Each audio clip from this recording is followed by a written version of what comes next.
Good.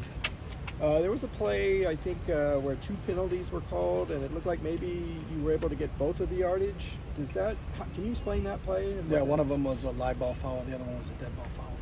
So you're able to get both? Yeah, because one play occurred during the play, then the other play occurred after the play. Okay. So live ball and a dead ball. I thought you had to do either or, but sorry. Along with the yards on the play. Yeah, because, so say I'm on offense and I clip you. Well, that's a penalty. Yeah. Then post-snap, one of our players punches one of their players. That's 2 separate incidents at 2 separate times, so they aren't enforced both penalties. Because if not, you could have a penalty and then say, all right, after the play, go punch him whenever you want because it doesn't hurt you.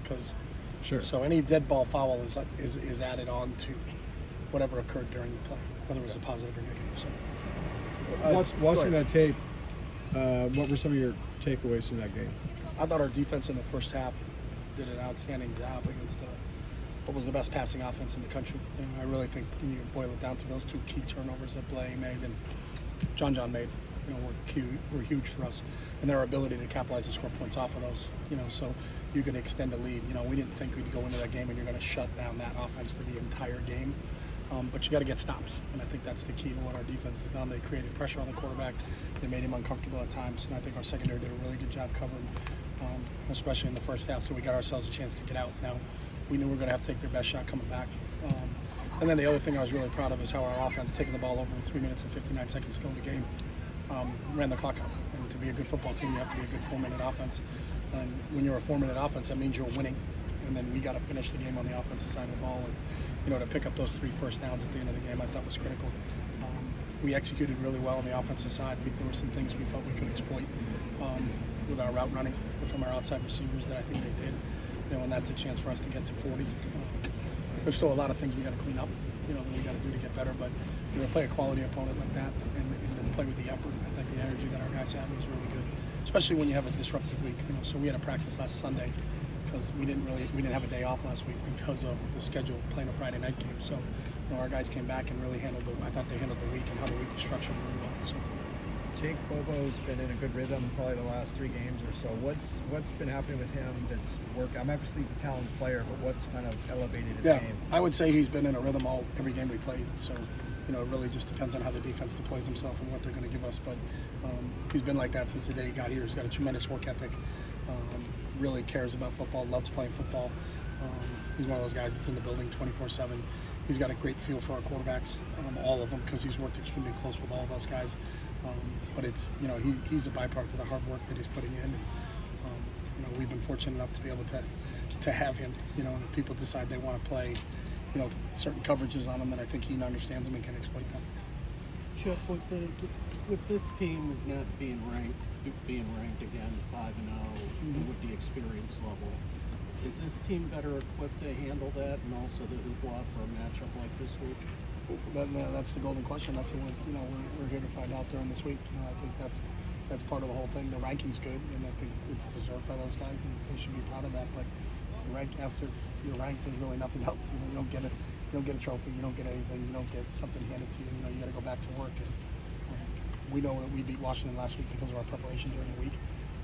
We know if we're going to beat Utah, it's going to be because of our preparation during the week. Things don't just happen to you. Hope isn't a strategy. You got to put the work in, and so far these guys have done that. So we'll see how the tides have turned a little bit from that standpoint. But we're not the highest ranked team in this game. We're playing against an even higher ranked team, and really the defending champs in the conference. So I think that's got all everybody's attention in that building. I mean, you have a extra day of prep for the week. Did you let them just have another day of recovery, or there were meetings? No, they were off on Saturday. So. Off on Saturday. Yeah. So we just went back to our normal week. So we're playing a Saturday game. So we start on Sunday. So we start on Monday. So it was just a normal day. So all the anything that happens when you play a Friday game, they just get Saturday off. So normally they would play a game on Saturday and they wouldn't be off. But there was nothing planned. You got to give them 1 day off a week. So our 1 day off last week was Saturday because we had a practice the Sunday before. So. Dorian was pretty fiery when he talked to us after the game. Does he seem like he has like a chip on his shoulder, the way he's just kind of playing and carrying himself right now? This last go around, really making the most of it? I think Dorian's had a chip on his shoulder since the day he walked in here. I think that's what drives him and motivates him in everything he does. So he's always kind of played like he's had a chip on his shoulder. That's his motivation, and that's what drives him. That's the competitor that he is. And that's what you love about him, that he's the ultimate competitor, whether he's a true freshman or he's a fifth-year senior. I don't think his motivation level has changed at all. He's always been a fiery competitor, and that's one of the things you love about him. His competitive nature is awesome, so you love to see that. But that's not something that just all of a sudden he fell into during his fifth year. He's been like that for 5 years now.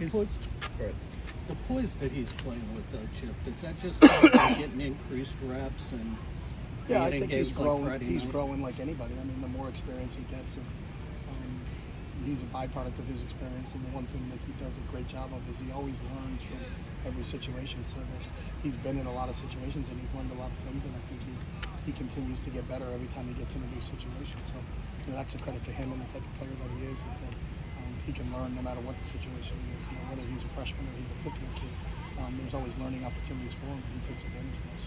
Speaking of which, among all the great plays he made during that game, being able to get that hit on that near interception, what's your takeaway on that play? Yeah, I mean, that's just the type of kid, and I've said it since the jump, one of his best qualities is his toughness. So a critical point in the game. We had an open receiver, and he made the right read and was throwing to a wide open Kaz running underneath. Their D lineman got a hand up and got the ball tipped. Went back to one of the other D linemen, and for him to separate the ball from him, I think the D lineman was as surprised as everybody else that he was getting hit like that. But that's just Dorian. He's going to compete and play whistle to whistle all the time. So, sometimes things don't go your way. Random acts happen in a game. A strange tip ball, but just because it was tipped doesn't mean that's the end of it. That's just that typifies the type of player he is, type of competitor he is. How was Cam Madrano progressing, or health-wise? Cam's doing a nice job. We'll continue to monitor him and see where he is, but he's done a great job. He's been really dedicated to his rehabilitation, so we'll see where he ends up this week.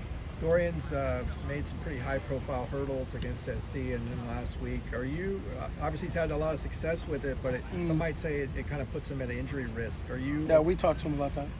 He's had as many where he's been tackled than he's made, so he's probably batting 500 on the hurdle deal. So I think it's a feel, and then some things you can't take that instinctual thing away from those guys, and they've been key plays for him, but he also has to know his best ability is availability, and we need to keep him on the field, so he's got to be a little bit conscious of that. You see him sliding a little bit more. I think he's learning, and Coach Gundy has worked with him a little bit on that, where he doesn't have to take the unnecessary hits. We always talk about our mantra when you have the ball in your hands is touchdown, first down, get down when you're a quarterback, because you got to be able to play the next snap. So when he does it and it works, you're excited for him. But he's done it a few times and it hasn't worked, and you hope he gets up, because we can't afford to have him get injured. What do you think of the stutter step for the touchdown? That's just, those are things that you see every day in practice. He's an elusive runner, and it was just a really good play on his part. To make sure, again, it's the same thing, not taking a hit. He could have lowered his shoulder and tried to get across the goal line, but we always like it better where he's not taking hits, so it was a heck of a play by him. Gary Smith going to try to practice? Gary Smith should practice this week. We'll see what we can get out of him. How would you assess Dorian's throws under pressure, especially after that first drive and the adjustments that he made? The adjustments that he made after the first drive? As far after the first drive, like he was under pressure about 3 or 4 times, but then after that drive, it seems like he either made an adjustment or he just got in a better rhythm. Yeah, I think he played a really good game and has been very smart with the ball. I think he's 3rd or 4th in the country in completion percentage. Thrown 11 touchdowns and 1 interception, so I think he's making really good decisions in everything he does. Thanks. Thank you. Coach.